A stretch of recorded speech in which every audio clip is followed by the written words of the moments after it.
கர்த்தரால் ஆசீர்வதிக்கப்பட்டவர்களே, உள்ளே வாருங்கள்.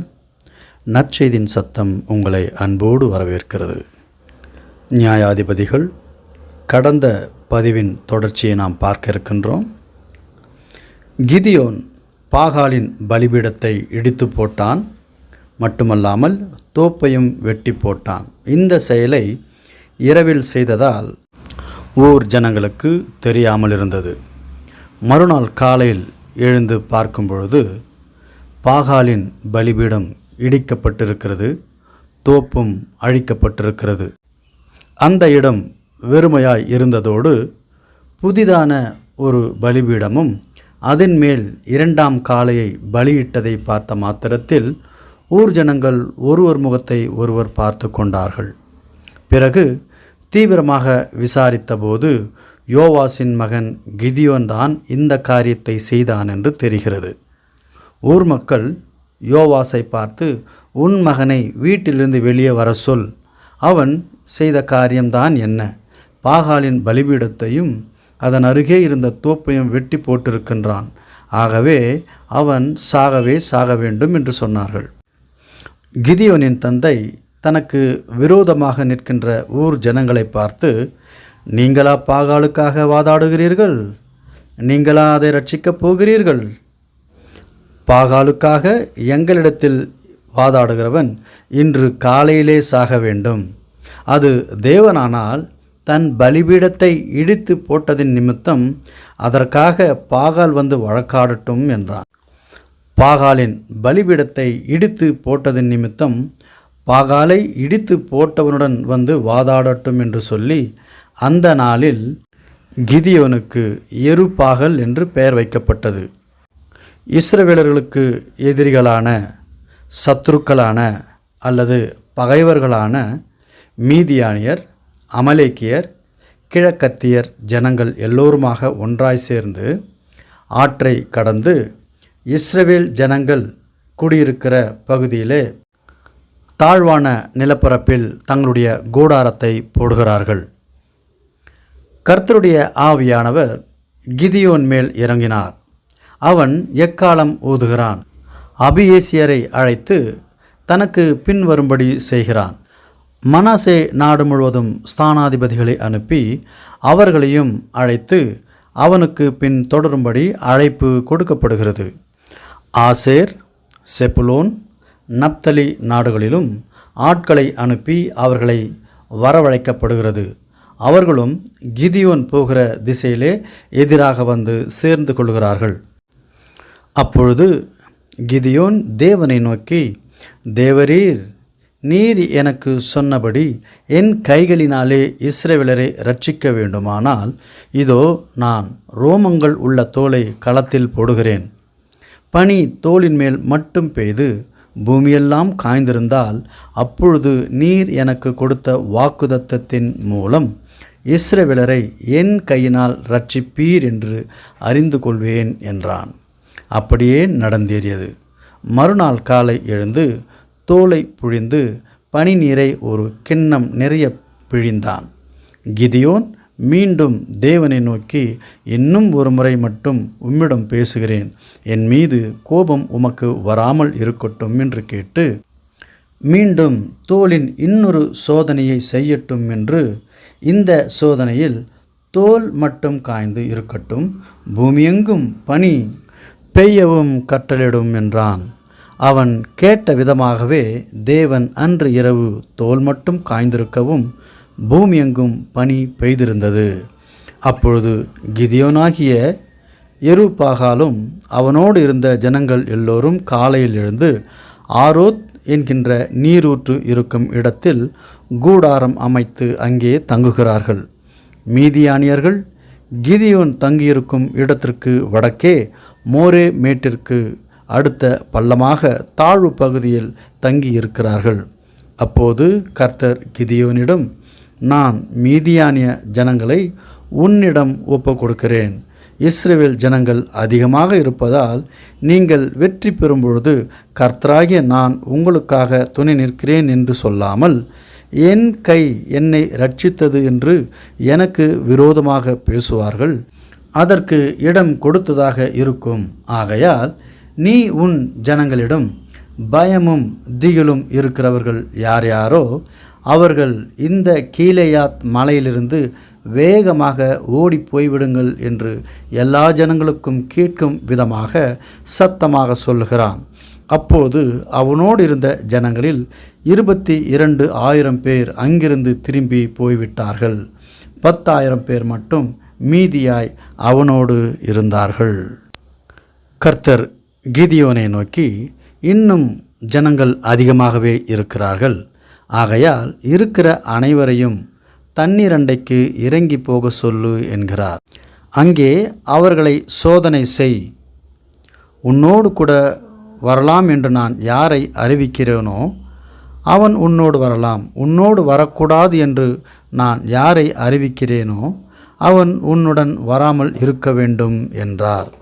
அப்படியே அவன் தன் ஜனங்களை தண்ணீர் அண்டைக்கு இறங்கி போக சொல்கிறான். தண்ணீரை ஒரு நாய் நக்கி குடிக்கும் விதமாக அவன் தன்னுடைய நாக்கால் நக்குகிறவன் எவனோ அவனை தனியேயும், தண்ணீர் குடிக்கிறதற்கு முழங்கால் போட்டு குனிந்து குடிக்கிறவன் எவனோ அவனையும் தனியே நிறுத்து என்றார். தன் நாக்கால் தண்ணீரை நக்கி குடித்தவர்கள் 300 பேராக இருந்தார்கள். போக மீதியாய் இருக்கிற அத்தனை பேரும் முழங்கால் படியிட்டு கைகளால் அள்ளி குடித்தவர்கள். அந்த 300 பேரை தவிர மீதியாயிருக்கிற அத்தனை பேரும் அவர்கள் தங்களுடைய கூடாரத்திற்கு போக கடவர்கள், அவர்கள் உன்னோடு வரவேண்டாம் என்று சொன்னதினாலே மீதியாயிருந்த அத்தனை பேரையும் அவர்களுடைய கூடாரத்திற்கு அவர்களை திருப்பி அனுப்பிவிட்டான். அப்பொழுது ஜனங்கள் தங்கள் கைகளில் தின்பண்டங்களையும் எக்காலங்களையும் எடுத்துக்கொண்டார்கள். மற்ற இஸ்ரவேலர்கள் எல்லோரையும் தங்கள் தங்கள் கூடாரங்களுக்கு அனுப்பிவிட்டு அந்த 300 பேரை மாத்திரம் அவனோடு வைத்து கொண்டான்.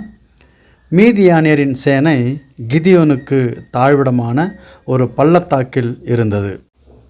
அன்றைய தினம் இரவு கர்த்தர் கிதியோனை நோக்கி, நீ எழுந்து அந்த சேனையினிடத்திற்கு போ, அவர்களை உன் கையில் ஒப்பு கொடுத்தேன். ஒருவேளை நீ அங்கு போகிறதற்கு பயப்பட்டாயானால் நீயும் உன்னுடைய வேலைக்காரனுமான பூராவும் அங்கே போங்கள். அங்கே அவர்கள் என்ன பேசுகிறார்கள் என்று கேள். பின்பு திரளான ஜனத்தண்டைக்கு போ, உன் கரங்கள் திடப்படட்டும் என்றார். அப்படியே அவனும் அவனுடைய வேலைக்காரனுமாகிய பூராவும் சேனை இருக்கும் இடத்தண்டை மறைவாக அவர்களுக்கு காவல்காரர்கள் காவலுக்காக நிற்கிற இடம் வரைக்கும் போனார்கள்.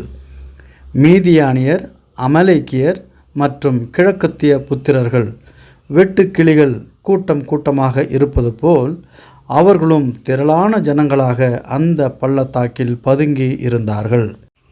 அவர்களுடைய ஒட்டகங்களும் கணக்கில் அடங்காததாக இருந்தது. பார்ப்பதற்கு கடற்கரை மணலை போல பறந்து கிடந்து திரளான ஜனங்களாக இருந்தார்கள். கிதியோன் அவர்களுக்கு மறைவாய் நின்று கொண்டு கவனித்தபோது ஒருவன் மற்றொருவனுக்கு ஒரு சொப்பனத்தை சொன்னான். அதாவது அவனுடைய சொப்பனத்தில் கோதுமையால் செய்யப்பட்ட அப்பம் சுட்டு கொண்டிருக்கும் போது உருண்டு வந்து மீதியானியரின் பாளையம் மட்டும் வந்தபோது கூடாரங்களை கவிழ்த்து போட்டது, கூடாரமும் விழுந்து கிடந்தது என்றான். அப்பொழுது மற்றவன், இது யோவாசின் மகன் கிதியோன் என்னும் இஸ்ரவேலனுடைய பட்டயமே தவிர வேறு ஒன்றும் இல்லை. தேவன் மீதியானியரையும் இந்த சேனையையும் அவனுடைய கையில் ஒப்பு கொடுத்தார் என்றான். கிதியோன் அந்த சொப்பனத்தையும் அதன் விளக்கத்தையும் கேட்டபோது அவன் பணிந்து கொண்டு இஸ்ரவேலர்கள், அதாவது 300 பேரை கொண்ட படைக்கு தேவனால் தெரிந்து கொள்ளப்பட்ட ஜனத்தண்டை போகிறான். அவர்களிடத்தில் எழுந்திருங்கள், மீதியானியரையும் அவர்களின் சேனையையும் ஒப்பு கொடுத்தார் என்று சொல்லி அந்த 300 பேரை 3 படைகளாக பிரித்து அவர்கள் ஒவ்வொருவரின் கைகளிலும் ஒரு எக்காலத்தையும் வெறும் பானையையும் அந்த பானைக்குள் வைக்கும் தீவெட்டியையும் கொடுத்து அவர்களிடத்தில், நான் செய்வதை பார்த்து அப்படியே நீங்களும் செய்யுங்கள். இதோ நான் பாளையத்தின் முன்பகுதியில் வந்து நிற்கும் பொழுது நான் என்ன செய்கிறேனோ அப்படியே நீங்களும் செய்ய வேண்டும் என்று சொன்னார். நானும் என் படையில் உள்ள மீதி பேரும் எக்காலம் ஊதும் பொழுது நீங்களும் இந்த பாளையத்தை சுற்றிலும் நின்று எக்காலம் ஊத வேண்டும். எக்காலங்களை ஊதி கர்த்தருடைய பட்டயம் கிதியோனின் பட்டயம் என்று சொல்ல வேண்டும் என்றான். இந்த சம்பவம் நடு இரவில் செய்ய திட்டமிடப்படுகிறது. அமலேக்கியர் பாளையத்தை காவல் காக்கிற காவல்காரர்களின் வேலை நேரம் முடிகிறது. அடுத்த காவல்காரர்களின் வேலை நேரம் ஆரம்பிக்கிற நேரமாக இருக்கிறது.